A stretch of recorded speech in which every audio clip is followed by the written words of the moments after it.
राहुल गांधी के नेतृत्व में चल रही न्याय यात्रा बंगाल से निकलकर नसीबपुर मोड़ होते हुए झारखंड में प्रवेश कर गई है। नसीबपुर मोड़ पर पश्चिम बंगाल कांग्रेस अध्यक्ष अधीर रंजन चौधरी द्वारा झारखंड प्रदेश कांग्रेस अध्यक्ष राजेश ठाकुर को ध्वज हस्तांतरण कर झारखंड में यात्रा का प्रवेश कराया गया। जनसभा को संबोधित करते हुए राहुल गांधी ने कहा कि 1 साल पूर्व हमने भारत जोड़ो यात्रा की थी। उस दौरान हम जिन राज्यों में नहीं पहुंच सके थे वहां के लोगों से मिलने और उनके बात करने के लिए भारत जोड़ो न्याय यात्रा शुरू की गई है। उन्होंने कहा कि आज भाजपा और आरएसएस के लोगों ने देश में नफरत और हिंसा फैला रखी है, उसके खिलाफ खड़ा होना हमारा कर्तव्य है। लोगों ने देश में नफरत और हिंसा फैला रखी है, उसके खिलाफ खड़ा होना और उनकी विचारधारा के सामने हमारी विचारधारा, मोहब्बत की विचारधारा, भाईचारे की विचारधारा रखने की थी। यात्रा में एक लाइन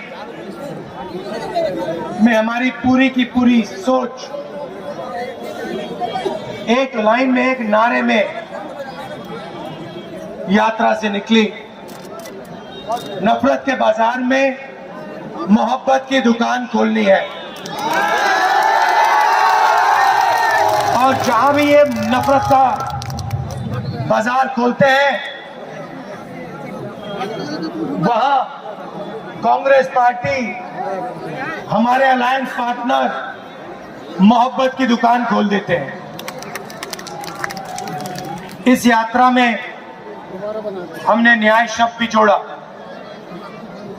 पिछले साल काफी लोगों ने हमें कहा कि कन्याकुमारी से कश्मीर आप चल लिए, बंगाल, मणिपुर, नागालैंड, अरुणाचल, झारखंड, छत्तीसगढ़, उड़ीसा, इन प्रदेशों का क्या होगा। बहुत सारे लोगों ने कहा कि आपको दूसरी यात्रा भी करनी चाहिए, झारखंड में से निकलना चाहिए, बंगाल, उड़ीसा, बाकी स्टेट्स में से भी निकलना चाहिए। तो इसलिए हमने दूसरी भारत जोड़ो यात्रा शुरू की और इसमें जैसे मैंने कहा हमने न्याय शब्द जोड़ दिया, क्योंकि हिंदुस्तान में आज करोड़ों लोगों के साथ अन्याय हो रहा है। यहाँ पे हजारों युवा हैं। आप चाहो भी तो नरेंद्र मोदी के हिंदुस्तान में आपको रोजगार नहीं मिल सकता। सही बात है, गलत बात है? ठीक से बोलो, सही है। दिल्ली तक सुनाई देना चाहिए। क्यों? क्योंकि नरेंद्र मोदी ने नोटबंदी की, गलत जीएसटी लागू की और जो छोटे व्यापारी हैं, स्मॉल एंड मीडियम बिजनेस जो चलाते हैं, उनको नोटबंदी से,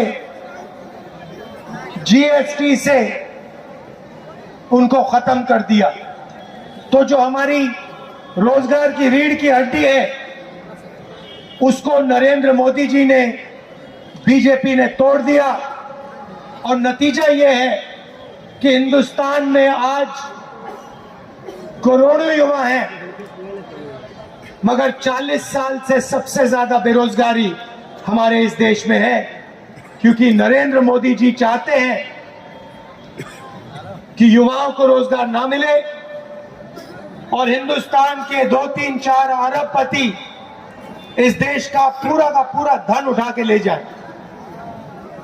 तो हमने आर्थिक अन्याय, सामाजिक अन्याय, किसानों के खिलाफ अन्याय, आदिवासियों के खिलाफ अन्याय,